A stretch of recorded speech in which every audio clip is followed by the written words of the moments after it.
Hello again, everyone. Deflect here, Firm but Fair Gaming. Want to bring you a level 70 Evoker Devastation build video.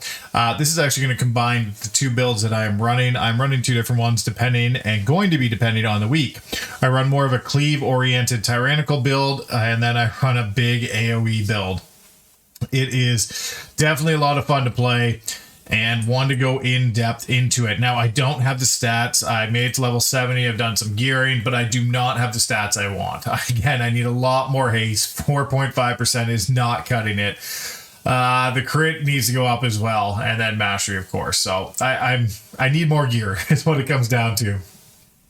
But I will be prioritizing crit, haste, mastery, and then in higher keys I'll have to get some more into burst. But for now, it'll be crit, haste, mastery. Just because it feels really slow if you have really low haste, and I want to crit up to do more damage. But getting into the talents I am running, this is my big AOE one, and you'll see on this side why I'm running it and the things I do for it. So again, you just there's no real mandatory ones in here. I take the damaging ones. Leaping Flames is a good one to note. We will be utilizing this later on. I use Zephyr for some damage reduction, and I use the Renewing Blaze because you get crushed a lot as an Invoker. You take a lot of damage and pull a lot of aggro. And Deep Breath to stun the enemies is always good. Other than that, Tip the Scales I think is a must. And the second hover, I would say, or hover lasts 4 seconds longer, and the second one I think are my must anyway. I'm also using the De-Enrage because it's nice to have a De-Enrage. If I get into a lot where I need Sunder to break the Absorb Shield, I'll switch the De-Enrage to Sunder. Getting into the damage, this is as much as I could do for AOE and still doing decent single target. So you're going to go down the left side because you want the pyres. I'm using Living Flame deals 40% increased damage and healing, but its cast time is increased by 0.5 seconds. And there's a reason I'm using that, because I paired up with Burnout. Fire Breath damage has a 16% chance to cause your next Living Flames to be instant cast, stacking 2 times. Very good to have. And then Consuming Essence Burst reduce the remaining cooldown of Fire Breath. So it's kind of like a Fire Breath. And if it procs, then use the Living Flames. But if it's AoE, you don't use Living Flames unless it's procced. So, kind of confusing, sort of, but I'll try and get into that better. I'm using Essence Burst stacks 2 times. Abilities reduce the remaining cooldown of Eternity Surge. Eternity Surge and Shattering Star hit twice as many targets. Your blue damage increases the damage of your next pyre by 5% because you're casting Azure Strike all the time. The crit damage, the Essence Burst, and the 1 minute Deep Breath. That is going to be the AoE, and I'm going to strictly go into the AoE, and now I'll do the AoE rotation, and then I'll get into what I'm using for single target. So if you're going into a pack, let's say it's a 3-pack or more, hopefully it's more because you're using big AoE, and you're going to like just obliterate the pack. What you want to do is go in Dragon Rage first. Then I use Tip the Scales with Fire Breath. And then I will use an Eternity Surge.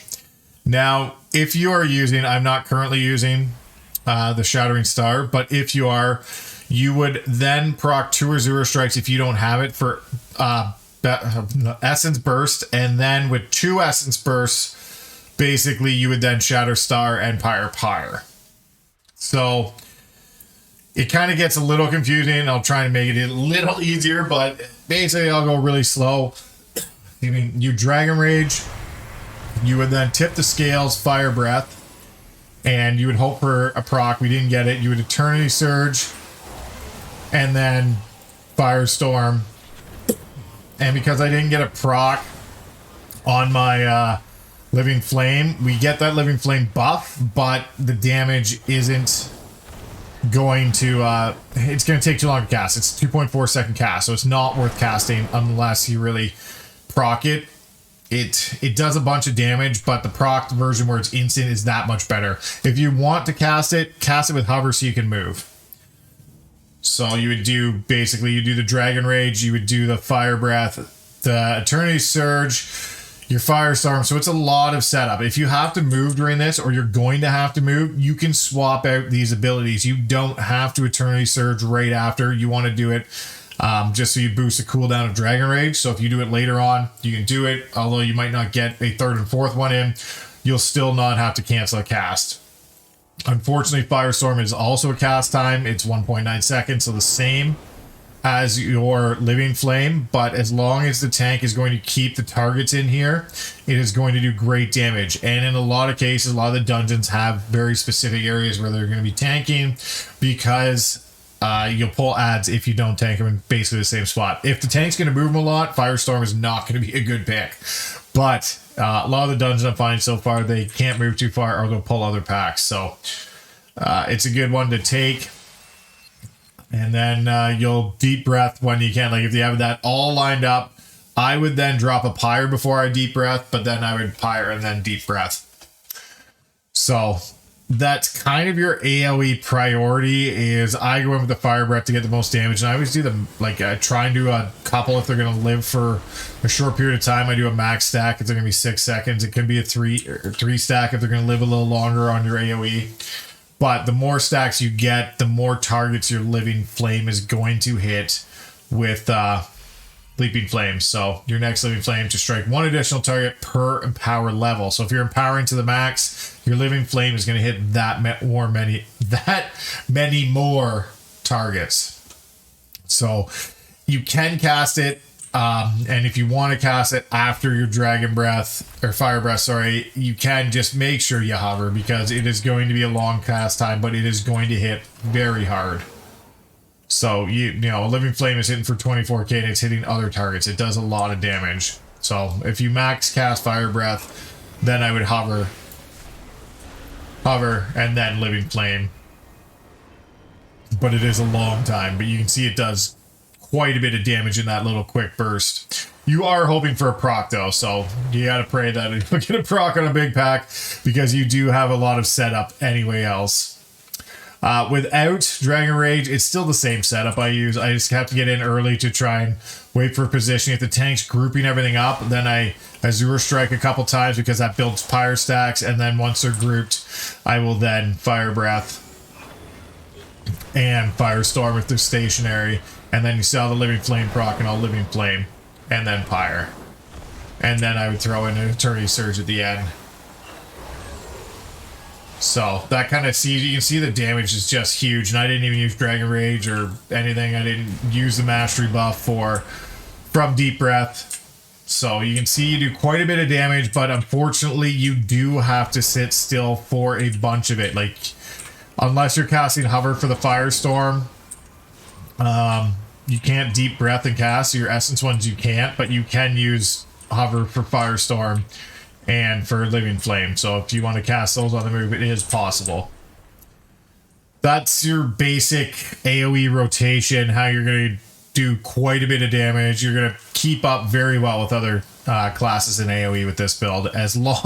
Your big thing is, as long as the tank can keep it in Firestorm, because Firestorm does go off for 12 seconds, and you're just hoping that they're going to stay stationary. So if you know where the tank is going to be, you can always also precast Firestorm back there, and hopefully this is going to be the tanking area. But if you're doing keys and you have some tank communication, is always best. If you don't, you're pugging. It's kind of a crapshoot whether the tank is going to move it or not.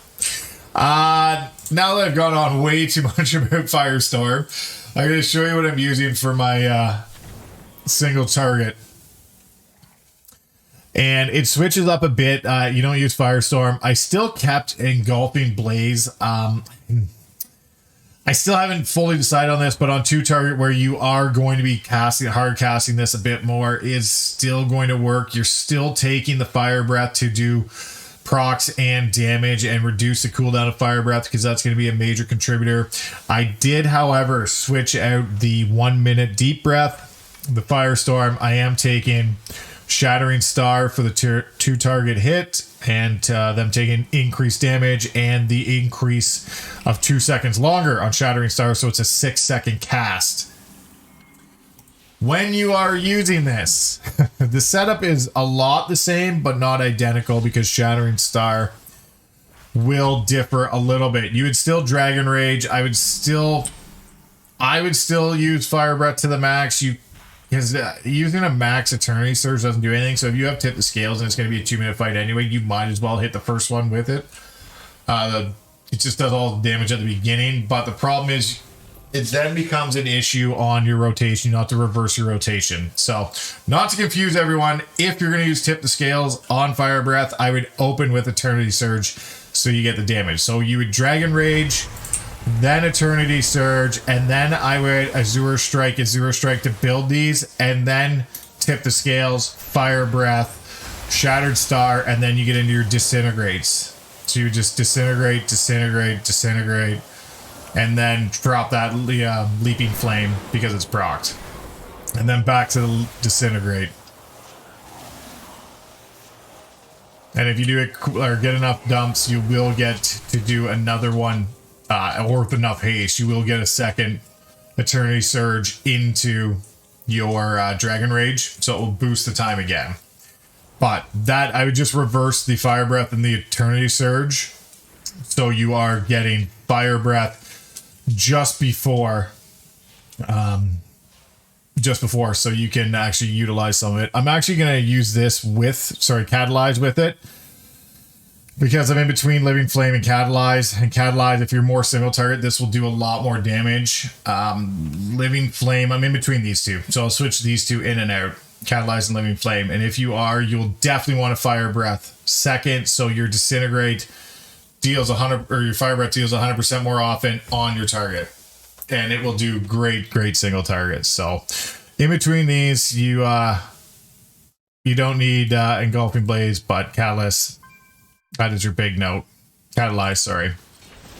That's more of a Tyrannical week. If it's still AOE, I could still, in a Cleave fight, I could still run Living Flame or Engulfing Blaze for the Living Flame damage bonus, but Catalyze will do a lot of single target damage, especially on Tyrannical weeks where it's just a boss with no ads.